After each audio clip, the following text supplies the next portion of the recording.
All right, this one's called lifestyle. When you do something long enough, it just becomes part of your routine. You mindlessly do it without having to put much thought into it. It becomes part of who you are. It's what you do. The hope is that chasing after God can become one of those things. You wake up in the morning and the first thing you do is pray and jump into the Word. It's just what you do. You don't even think about it. You jump into the car and blast some worship music, of course. You pray some more as you drive to work, of course. You pray blessings over your work, your boss, your coworkers after you park and walk to the front door, of course. It's what you do. It's who you are. Psalm 63, 1 through 8. A psalm of David when he was in the desert of Judah. You, God, are my God. Earnestly I seek you. I thirst for you. My whole being longs for you. In a dry and parched land where there is no water, I have seen you in the sanctuary and beheld your power and your glory. Because your love is better than life, my lips will glorify you. I will praise you as long as I live, and in your name I will lift up my hands. I will be fully satisfied as with the riches of foods. With singing lips my mouth will praise you. On my bed I remember you. I think of you through the watches of the night, because you are my help. I sing in the shadow of your wings. I cling to you. Your right hand upholds me. Now David is a great example of a man after God's own heart. He doesn't do much without praying about it first. Mark 12:30. Love the Lord your God with all your heart, with all your soul, with all your mind, with all your strength. Jesus says this and loving your neighbor are the two greatest commandments. If you do these two things, you are following his commandments. 1 John 2:3, we know that we have come to know him if we keep his commands. Knowing God is the key to our recovery. It's not just knowing about God, it's an intimate knowing. It's a relationship. You know him, he knows you, you hang out and interact with one another throughout the day. This transforms us. Why do you think the 12 apostles were called disciples? They walked with Jesus day in, day out.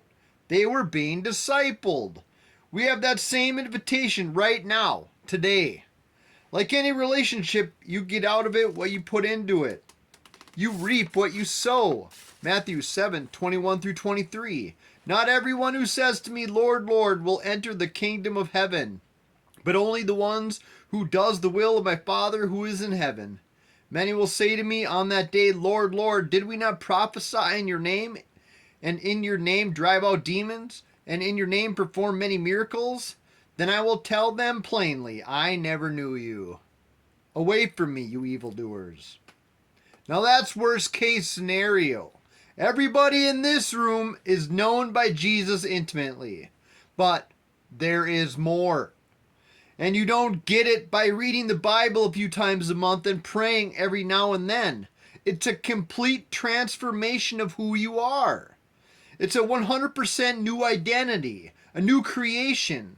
How different does your life look now compared to when you first met Jesus? It's radically different, I'm sure. Could it be even more radically different? I bet it could. When you think of that, does it make you feel like you are losing who you are and that's something you want to resist? Is there fear in the unknown of who you would become? Do you trust God with everything, or are you holding on to what you think makes you you? What would happen if you gave him all and tomorrow you walked into the job site with a Bible in one hand and your toolbox in the other? What would happen if you trusted him with your tongue and no more crude jokes or foul language ever came out of your mouth again?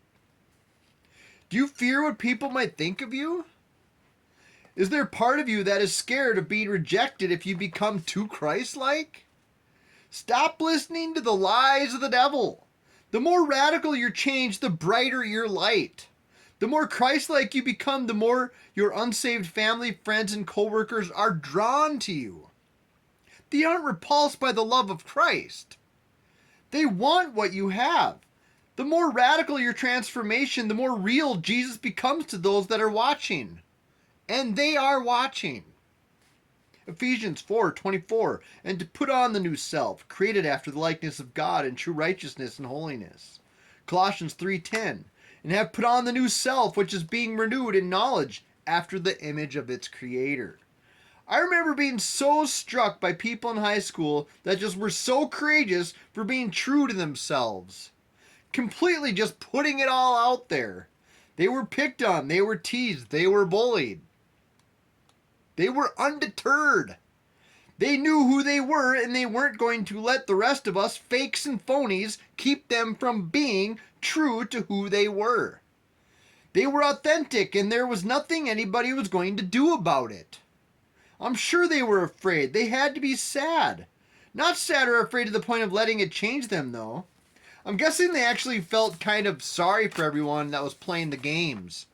Popularity contests, dating games we played, trying to fit in and be cool, all of that. I'm so blessed that I got to marry one of those authentic, real, true people.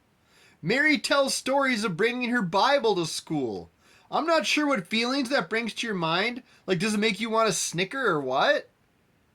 But the feelings it brings to my mind is one of great strength. I was a bully all throughout school, and I now know it was because I was trying to protect myself. I wasn't courageous. I was weak. I hid behind many masks and built a lot of walls so nobody would know who I really was. I was a scared little boy, and in a lot of ways I still am. Only when I choose to finally trust God, finally give Him all of me, and let myself become who He created me to be, will I be an authentic man. It's been a while since we had a large group discussion. I prepared a few questions I'd like to talk about. You can go ahead and reply and comment below. Are you afraid of being less you and more Christ-like in front of family, friends, and coworkers? What are you afraid of? Why are you afraid? If you just gave your all to God and trust Him with everything, what would that look like? What impact would that have on you and others? What's keeping you from doing it? How would your recovery be affected?